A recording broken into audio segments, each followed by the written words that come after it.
Assalamualaikum warahmatullahi wabarakatuh. Pada pertemuan kedua hari ini, Ibu berharap anak-anak selalu sehat dan tetap semangat. Melanjutkan pelajaran materi yang lalu mengenai kedatangan bangsa Eropa ke Nusantara atau dunia timur. Tentu berawal dari suatu penjelajahan lautan yang sangat luas untuk sampai bangsa barat ke Nusantara.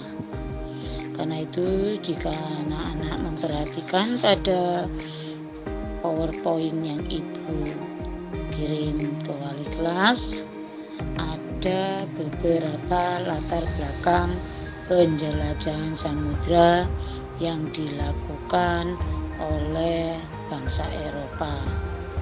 Yang pertama, yang sudah kita bahas pada materi sebelumnya mengenai jatuhnya Konstantinopel, ibu kota Romawi Timur, oleh Turki Ottoman, yang akhirnya menjadikan bangsa Eropa harus mencari jalur perdagangan di samping atau di selain Konstantinopel. Tujuan mereka adalah untuk mencari pusat rempah-rempah, karena pada perkembangan selanjutnya Konstantinopel menjadi kota dagang yang terlarang bagi bangsa Eropa, dan terlebih harga rempah-rempah yang mereka jual itu sangat mahal, sehingga memicu bangsa Eropa untuk mencari harga rempah-rempah yang murah, dan itu adanya adalah di tempat asalnya. Bagaimana mereka mengetahui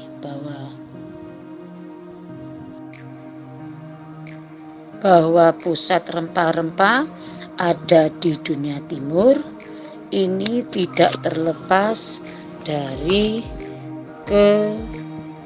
berikutnya mengenai latar belakang penjajahan samudra, yaitu adanya buku karya Marco Polo yang berjudul Imago Mundi, di mana dalam buku itu dikisahkan tentang kesuburan dan kekayaan alam Asia yang sebelumnya tidak diketahui bangsa Eropa begitu banyak tentang hal tersebut. Dari buku Imago Mundi inilah akhirnya mereka menyelusuri tempat yang dimaksud dalam buku tersebut. Namun tidak semudah yang dibayangkan, harus penuh dengan persiapan. Ini juga didukung oleh adanya perkembangan ilmu pengetahuan dan teknologi pada saat itu. Di antaranya yaitu mengenai teori heliosentris yang dapat menggugurkan tentang teori geosentris. Teori heliosentris menyatakan bahwa matahari adalah pusat tata surya, sehingga menyatakan bumi itu bulat. Ini berbeda dengan pernyataan teori geosentris yang menyatakan bumi itu datar. Dengan yakinan penemuan ilmu pengetahuan tentang teori ini, maka mereka beryakin diri untuk mengarungi samudra dengan berdasarkan teori itu. Maka kapal yang berlayar ke arah yang sama akan kembali ke tempat semula. Perkembangan ilmu pengetahuan teknologi yang mendukung kehadiran bangsa Eropa ke Nusantara atau dunia timur tidak terbatas pada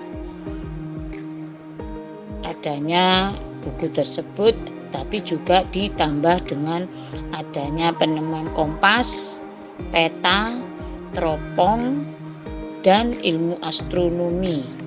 Pembuatan kapal-kapal besar berhasil dilakukan oleh bangsa Spanyol dan Portugis pada saat itu, sehingga mereka memulainya pelayaran menuju dunia timur.